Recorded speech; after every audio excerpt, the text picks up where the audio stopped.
नमस्कार दोस्तों, मेरा नाम है सौरभ जैन और आप देख रहे हैं आपका अपना YouTube channel get and give knowledge. तो दोस्तों, आज की वीडियो के अंदर हम बात करेंगे इकोलॉजिकल मॉडल थ्योरी के बारे में, जो दिया है यूरी ब्रोनफेन ब्रेनर ने। ये जो थ्योरी है ये काफी इंटरेस्टिंग थ्योरी है और जितनी इंटरेस्टिंग है उतनी ही आसान भी है। कॉम्पिटिटिव एग्जाम्स के अंदर अक्सर एक या दो क्वेश्चन इस थ्योरी से आ जाता है, लेकिन जो आपके सब्जेक्टिव एग्जाम्स है जैसे बीएड और डीएलएड, उसके अंदर ये अक्सर सिलेबस में रहता है। तो इसको आज हम इसको अच्छे से समझेंगे।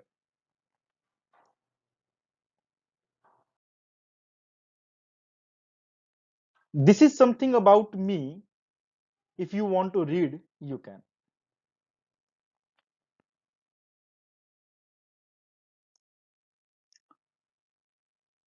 इकोलॉजिकल सिस्टम थ्योरी, इसका दूसरा नाम है इकोलॉजिकल मॉडल थ्योरी। ये थ्योरी दी है यूरी ब्रोनफेन ब्रेनर ने। एक ब्रूनर का नाम काफी यूज होता है, तो कंफ्यूज नहीं होना, ब्रूनर अलग है और यूरी ब्रोनफेन ब्रेनर अलग व्यक्ति है। ये अमेरिकन साइकोलॉजिस्ट थे और जो कि रसिया के अंदर इनका जन्म हुआ था। इनका मानना था कि child is a product of both their biology and the impact of their environment.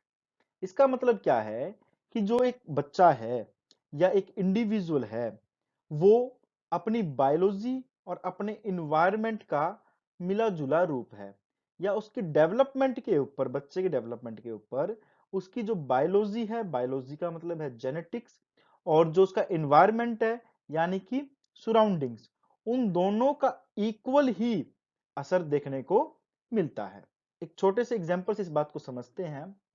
जैसे मान लीजिए एक पौधा है, ठीक है, और उस पौधे की जो जेनेटिक्स है, उस पौधे की जो बायोलॉजी है, वो कहती है कि ये 10 फीट की हाइट मैक्सिमम अटेन कर सकता है। ठीक है, अब आप उसको बहुत अच्छा इन्वायरमेंट दे देते हैं।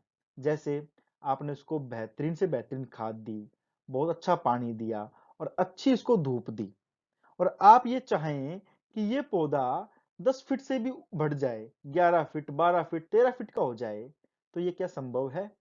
जब उसकी जेनेटिक्स ही ये कहती है कि मैक्सिमम 10 फीट की हाइट को अटेन कर सकता है, तो आप कितना भी बेहतरीन इन्वायरमेंट दे दें, उसकी हाइट 11 फीट नहीं जाएगी।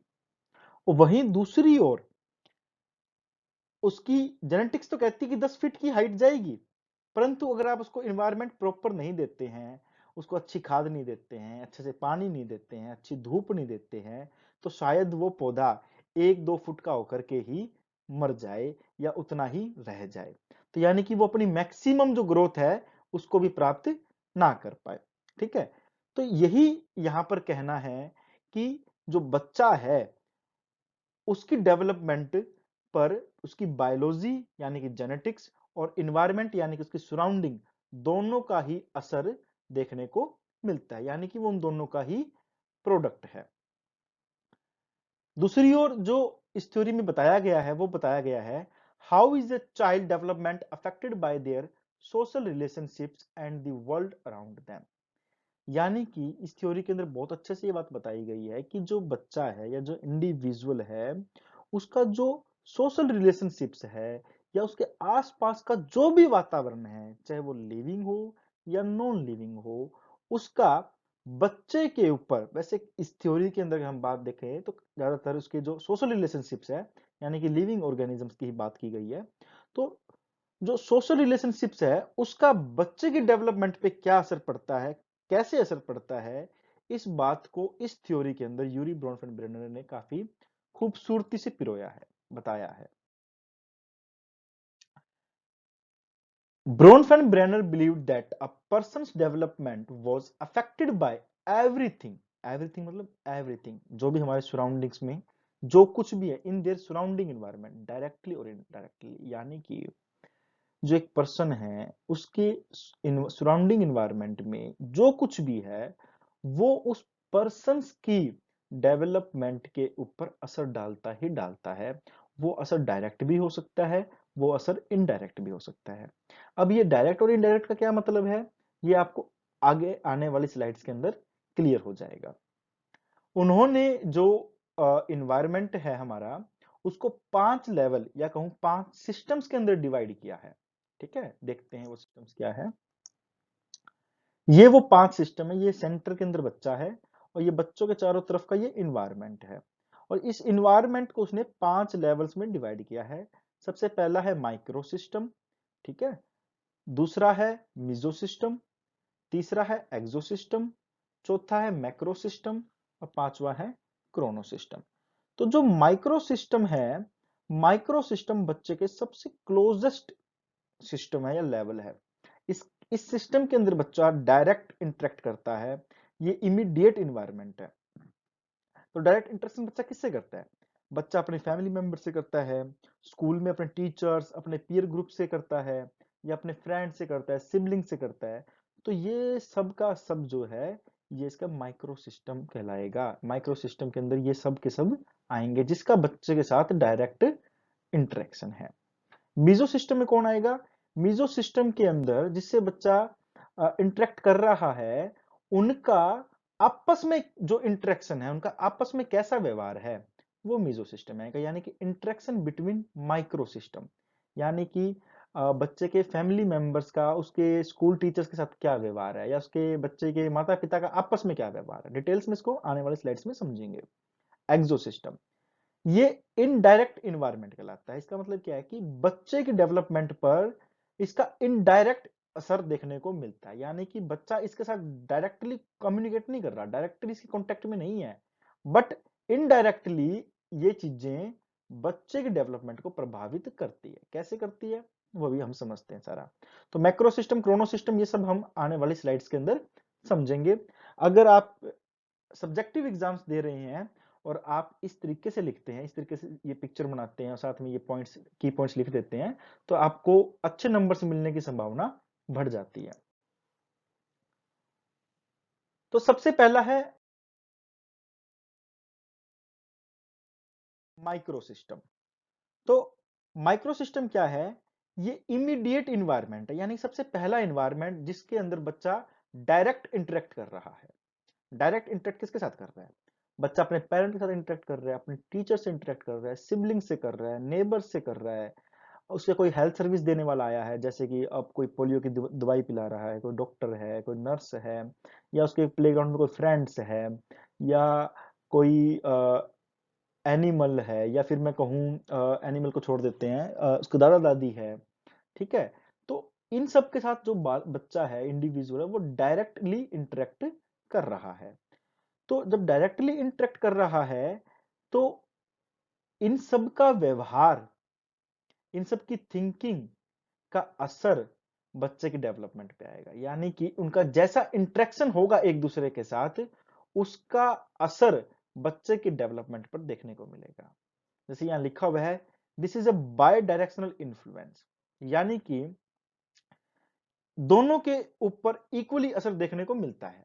मान लीजिए कि दो फ्रेंड है, अ, एक बच्चा खुद है, चाइल्ड है, और एक चाइल्ड का कोई फ्रेंड है। तो अगर वो अच्छी संगति के अंदर है, उसका कोई दोस्त अच्छा है, तो जो उसके व्यवहार है, उसके जो विचार है, वो बच्चों के व्यवहार और विचार को प्रभावित करेंगे। और जो बच्चे का व्यवहार है, जो बच्चे के विचार है, वो उसके दोस्त के व्यवहार को, उसके दोस्त के विचारों को प्रभावित करेगा। जैसे कबीर जी का एक दोहा है, जैसी संगति बैठिए तैसो ही फल होए। इसका अर्थ है, सज्जन व्यक्ति की संगति कभी कभी मनुष्य के जीवन की धारा ही बदल देती है। यानी कि जैसी हम संगति में रहेंगे, वैसा ही असर हमें हमारे मन के ऊपर, मस्तिष्क के ऊपर देखने को मिलता है। तो माइक्रो सिस्टम के अंदर जो है, उसका जो आपस में इंटरेक्शन है, उसका जो डायरेक्ट जो असर बच्चे को डेवलपमेंट के ऊपर पड़ रहा है, वो अच्छा भी हो सकता है, वो बुरा भी हो सकता है। वो उसका माइक्रो सिस्टम कहलाएगा। और ये सभी माइक्रो सिस्टम के पार्ट है, एग्जाम्पल्स है। दूसरा है मीजो सिस्टम। मीजो सिस्टम में क्या होगा? Interaction between the relationships around the child. यानी कि जो बच्चा है, बच्चा का पेरेंट का बच्चे के टीचर के साथ जो व्यवहार है, जो इंटरेक्शन है। Siblings to the child's friend, जो बच्चे के भाई बहन हैं, उसका बच्चे के दोस्तों के साथ जो व्यवहार है, उसका असर भी बच्चे के डेवलपमेंट पे पड़ेगा। जैसे एक बेहतर एग्जांपल है कि मान लो बच्चे का माइक्रो सिस्टम उसके फादर के साथ भी है, बच्चे का माइक्रो सिस्टम उसकी मदर के साथ भी है। अब मदर और फादर का आपस में कैसा रिलेशनशिप है, इसका भी इफेक्ट बच्चे के डेवलपमेंट के ऊपर पड़ता है। ये कहलाता है मीजो सिस्टम। यानी कि अगर फादर और मदर का जो रिलेशनशिप है वो काफी अच्छा है, सौहार्दपूर्ण है, सुखद है, हैप्पी है, तो बच्चे की अपब्रिंगिंग भी अच्छे से होगी, उसकी डेवलपमेंट भी अच्छे से होगी। अगर पेरेंट्स के बीच में ही कन्फ्लिक्ट है, लड़ाई है, झगड़ा है, तो उसका असर भी बच्चे के डेवलपमेंट पर आएगा। अगर अच्छा है तो पॉजिटिव इफेक्ट देखने को मिलेंगे, और अगर बुरा है तो नेगेटिव इफेक्ट देखने को मिलेंगे। ठीक है, तो ये सब मीजो सिस्टम कहलाता है।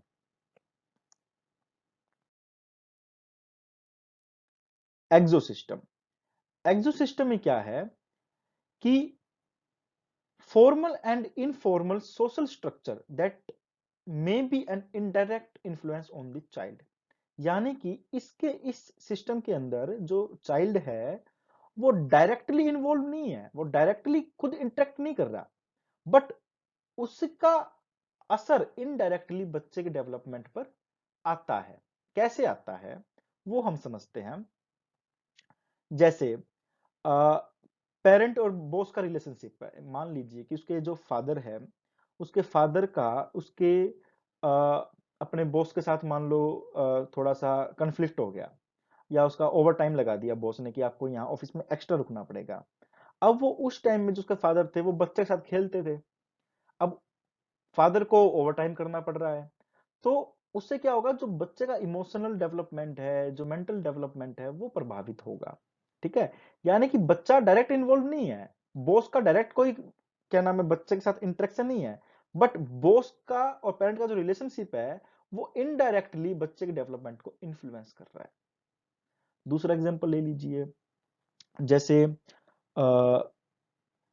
Parents economic situations. मान लीजिए कि पेरेंट्स ने बच्चे को वादा किया या डिसाइड किया कि इसको अगले महीने या इसके जन्मदिन के ऊपर साइकिल ला के देंगे, और बट किसी कारणवश जो पेरेंट्स की सैलरी है वो टाइम पे नहीं आई, या कुछ और अन्य खर्चे उनके आ गए जिसकी वजह से वो साइकिल नहीं लेके आ पाए, तो इसका असर जो बच्चे की डेवलपमेंट पे पड़ता है वो कहलाएगा आपका एक्सो सिस्टम। या एक लास्ट एग्जांपल ले लेते हैं स्कूल बोर्ड का। अब मान लीजिए स्कूल बोर्ड डिसाइड करता है कि जो टीचर्स है उसकी अच्छे से ट्रेनिंग करवाते हैं, और वो ट्रेनिंग करवाते हैं और उनकी ट्रेनिंग अगर अच्छे से होती है तो इसका असर बच्चे की ओवरऑल डेवलपमेंट पर देखने को मिलेगा कि अगर ट्रेनिंग टीचर्स की अच्छे से होंगी तो बच्चे की डेवलपमेंट भी अच्छे से होगी। और वहीं दूसरी ओर अगर स्कूल बोर्ड मान लो टीचर्स की ड्यूटी इलेक्शन में लगा दे, ठीक है, तो अब टीचर इलेक्शंस में जा रहे हैं, वो टीचिंग प्रॉपर टाइम पे कर नहीं पा रहे, तो उसका नेगेटिव इंपैक्ट बच्चे के डेवलपमेंट पर देखने को मिलेगा। यानी कि स्कूल बोर्ड का जो डिसीजन है वो डायरेक्ट उसका कोई भी इंटरेक्शन नहीं है बच्चे के साथ, बट इनडायरेक्टली वो बच्चे की डेवलपमेंट को इन्फ्लुएंस कर रहा है। तो ये कुछ एग्जांपल है, हेल्थ पॉलिसी है, मास मीडिया है, गवर्नमेंट एजेंसीज है, गवर्नमेंट की पॉलिसीज है, ठीक है, और पेरेंट्स ट्रांसफर है। तो ये सब चीज बच्चे की डेवलपमेंट को इफेक्ट करेगा। फोर्थ सिस्टम है macrosystem. Macrosystem focused on how social and cultural elements affect the child's development. यानी कि जो बच्चा है वो जिस इन्वायरमेंट में रह रहा है उसका भी असर बच्चे की डेवलपमेंट पर देखने को मिलता है। तो इसके एग्जांपल्स क्या है मैक्रो सिस्टम्स के? सोशो इकोनॉमिक स्टेटस है, एथनिसिटी है, जियोग्राफिकल लोकेशन है, लैंग्वेज है और कल्चर है। जैसे जियोग्राफिकल लोकेशन की बात करें, जैसे अब इंडिया की बात करें या हम यूरोपियन कंट्रीज की बात करें, तो दोनों का कल्चर क्या है, डिफरेंट है। तो यहाँ के जो रीति रिवाज है वो अलग है, वहाँ के रीति रिवाज अलग है, यहाँ का पहनावा अलग है, वहाँ का पहनावा अलग है। तो एक सोसाइटी के जितने भी इंडिविजुअल्स है उन सब की एक कॉमन थिंकिंग होती है, जिसको हम कह सकते हैं कि वो सोसाइटी की भी थिंकिंग है। ठीक है, तो उसका जो असर है वो ओवरऑल बच्चे के डेवलपमेंट पर पड़ेगा। तो बच्चे की भी जो थिंकिंग है वो कैसी होगी, जैसी सोसाइटी के और लोगों की है। ठीक है ना। तो इसलिए हम कह सकते हैं कि जो मैक्रो सिस्टम है, यानी कि जो हमारे सोशल और कल्चरल बिलीफ्स है, जो एटीट्यूड्स है, वो भी बच्चे के डेवलपमेंट पे इफेक्ट डालेगा। अगर वो अच्छे है तो बच्चे की जो थिंकिंग है, एटीट्यूड है, वो बेटर डेवलप होगा। अगर वो अच्छे नहीं है तो वो उस हिसाब से इम्पैक्ट डालेंगे बच्चों के ऊपर। ठीक है। लास्ट लेवल और सिस्टम है क्रोनो सिस्टम। क्रोनो सिस्टम क्या कहता है? All of the experience that a person has endured throughout their lifetime, या it consists of all the environmental changes that occur over the lifetime which influence development।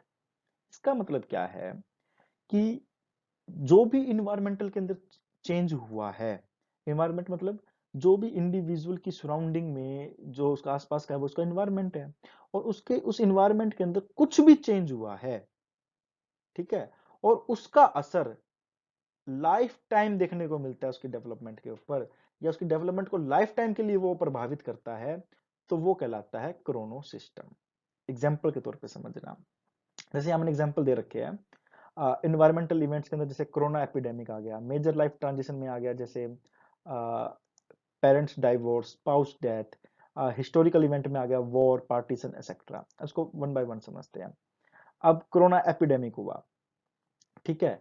अब किसी ने corona काल के अंदर किसी ने मतलब दवाइयों के अभाव में, या प्रॉपर ट्रीटमेंट ना मिलने के अभाव में, या हॉस्पिटल के अंदर बेड फुल होने के कारण उनको प्रॉपर ट्रीटमेंट नहीं मिला, या उनके रिलेटिव्स को ट्रीटमेंट नहीं मिला, जिसकी वजह से मान लीजिए उनकी डेथ हो गई। तो हो सकता है कि देखो, डेथ तो बहुत लोगों की हुई, तो किसी को तो हो सकता है कि बस ठीक है, उनको एक ग्रीफ में स्टेज में वो गए, दुख हुआ, बट ज्यादा कुछ फर्क नहीं पड़ा। लेकिन एक पर्सन हो सकता है कि उसके इस चेंज से उसके लाइफ टाइम ये चीज उसके ऊपर असर डाल जाए, यानी कि उसने ठान लिया कि अब तो मैं, मान लो कि कोई पैसे वाला है, कि मैं तो अब हर स्टेट के अंदर एक हॉस्पिटल बनाऊंगा, या बेडों की संख्या ज्यादा करूंगा, या मैं हॉस्पिटल्स में दान दूंगा, या कुछ भी हो सकता है। जैसे दूसरा एग्जांपल ले लेते हैं मेजर लाइफ ट्रांजिशन का, स्पाउस डेथ। आपने नाम सुना होगा दशरथ मांझी का। दशरथ मांझी की जो धर्मपत्नी थी, वो जब बीमार हुई, जब उनको ले जाया जा रहा था, तो रास्ते में एक पहाड़ होने की वजह से रास्ता काफी दुर्गम था और काफी लंबा भी था। तो जिस कारण से, जहां तक अगर मेरी नॉलेज बिल्कुल सही है, तो एम्बुलेंस उनके गांव में नहीं आ पाई थी। तो जब वो उस रास्ते से उनको लेकर गए, तो देरी होने की वजह से उनकी धर्मपत्नी की मृत्यु हो जाती है। तो ये जो इंसिडेंट है, वो अ, उनके ऊपर इतना प्रभावित कर गया, इतना इन्फ्लुएंस डाला उसने उनकी डेवलपमेंट के ऊपर, कि उन्होंने डिसाइड कर लिया कि मैं इस पहाड़ को तोड़ करके इसमें से रास्ता बनाऊंगा, और उन्होंने बनाया भी, जिससे काफी लोगों को फायदा हुआ, एम्बुलेंस भी आ सकती है। तो यानी कि एक छोटा सा इन्वायरमेंटल चेंज, एक छोटी सी घटना, जो शायद, और देखो ऐसी घटना कईयों के साथ घटती रहती है, तो किसी के लिए तो ये एक मात्र घटना है, लेकिन किसी व्यक्ति के जीवन के ऊपर ये बहुत गहरा प्रभाव डाल देती है। तो ये कहलाता है हमारा क्रोनो सिस्टम। तो ये जो नीचे की जितनी भी चार स्टेज है, कभी भी ये चीजें किसी भी स्टेज के ऊपर किसी के साथ भी ये इंटरेक्शन में ये घट सकती है, और उसका जब ओवरऑल इम्पैक्ट पड़ता है तो वो हमारा क्रोनो सिस्टम कहलाता है। ये इसके एग्जांपल्स है, हिस्टोरिकल इवेंट्स, वॉर, पार्टीशंस। ठीक है। तो मेरी स्लाइड्स पीछे नहीं हो रही, तो मैं यहीं पर एक बात कर लेता हूँ कि जो चाइल्ड है, जो इंडिविजुअल है, उसका जो इन्वायरमेंट जितना उसके क्लोज है, पास है, यानी कि उसके जो सबसे पास में है, वो है माइक्रो सिस्टम। ठीक है। तो माइक्रो सिस्टम को बदलना ज्यादा सरल है एज कंपेयर टू जो सिस्टम, जो लेवल उससे दूर है। जैसे अब मान लीजिए कि हम चाहते हैं कि हम हमारी डेवलपमेंट अच्छे से हो, तो कहते हैं कि अच्छी संगति में बैठो। तो अपने दोस्तों को बदलना आसान है। ठीक है। दादा दादी के पास बैठ सकते हैं, अगर उनसे अच्छा ज्ञान मिल रहा है, माता पिता के पास ज्यादा ज्ञान मिल रहा है, उनके पास बैठ सकते हैं। या अगर हमारा पड़ोस अच्छा नहीं है तो हम पड़ोस को बदल सकते हैं, ठीक है, पड़ोसियों को बदल सकते हैं, अच्छे इन्वायरमेंट में जा सकते हैं। तो ये माइक्रो सिस्टम को जो बदलना है वो सरल है एज कंपेयर टू अदर्स, ठीक है। जैसे हम अच्छे दोस्तों के अंदर बैठते हैं, जैसे कहते हैं ना कि अच्छे दोस्तों में बैठो तो अच्छा सीखने को मिलेगा, यानी कि जो दोस्त हमसे, जो बच्चे हमसे ज्यादा होशियार है, जिसके पास ज्यादा स्किल्स है, अगर उससे हम दोस्ती करेंगे तो उससे हमें कुछ बेटर सीखने को मिलेगा, ठीक है ना। तो दूसरी अब मैं अगर बात करूं मैक्रो सिस्टम की, तो मैक्रो सिस्टम फोर्थ लेवल है। बदलना पॉसिबल वो भी है, बट वो बदलना ज्यादा डिफिकल्ट है as compared to microsystem, mesosystem, exosystem. कैसे डिफिकल्ट है? अब मान लीजिए हम रहते हैं इंडिया के कल्चर में, हम मान लीजिए कि हम रहते हैं इंडिया के कल्चर में है, और इंडिया का कल्चर यूरोपियन या अमेरिकन कल्चर से बिल्कुल डिफरेंट है। अब यहां से फैमिली उठ करके अगर शिफ्ट हो जाती है, ट्रांसफर हो जाती है कहाँ, अमेरिका या फिर यूरोप, तो वो बिल्कुल एक अलग कल्चर में चली जाएगी, यानी कि जो उनका मैक्रो सिस्टम है वो टोटली चेंज हो जाएगा, ठीक है। तो यहाँ पर आपने अपना मैक्रो सिस्टम चेंज कर दिया तो डेवलपमेंट के ऊपर जो असर है वो बदल जाएगा। वो मोर बेटर भी हो सकता है, थोड़ा खराब भी हो सकता है, या हो सकता है कि वैसा ही रहे, ठीक है ना। बट कितने लोगों के लिए ये पॉसिबल होगा कि वो अपने मैक्रो सिस्टम को चेंज कर सके, ठीक है ना। तो इंडिया की इतनी बड़ी पॉपुलेशन से कुछ गिने चुने चुनिंदा लोग ही अपने मैक्रो सिस्टम को बदल सकते हैं, यानी कि जितना दूर आप जाओगे उसको बदलना उतना ही नामुमकिन हो जाएगा, उतना ही डिफिकल्ट हो जाएगा। लेकिन जो सेंटर है, यानी कि जो इंडिविजुअल है, उसका जितना करीब का एनवायरनमेंट है, उसको बदलना ज्यादा सरल है। कुछ दो पॉइंट और है इंपॉर्टेंट। एक है कि जो ब्रोनफेन ब्रेनर की ये जो इकोलॉजिकल सिस्टम थ्योरी है, ये पहली बार 1979 के अंदर पब्लिश हुई थी with title the ecology of human development. दूसरी बात, द बायो इकोलॉजिकल मॉडल, ये जो पहली बार जो दिया था, ये दिया था यूरी ब्रोनफेन ब्रेनर एंड स्टीफन जे सेसी ने मिलकर दिया था ये इन 1994। और ये क्या था, ये जस्ट इकोलॉजिकल मॉडल थ्योरी का ही एक्सटेंशन, यानी कि एक बढ़ा हुआ रूप था। इसी को दोबारा से कुछ इसमें कुछ नया मोर ऐड करके इसको दिया था। इसको डिटेल में समझने की भी ज्यादा जरूरत है नहीं, अगर आप इंटरेस्टेड है तो आप कमेंट कर दीजिएगा, मैं इसके ऊपर भी वीडियो बना दूंगा।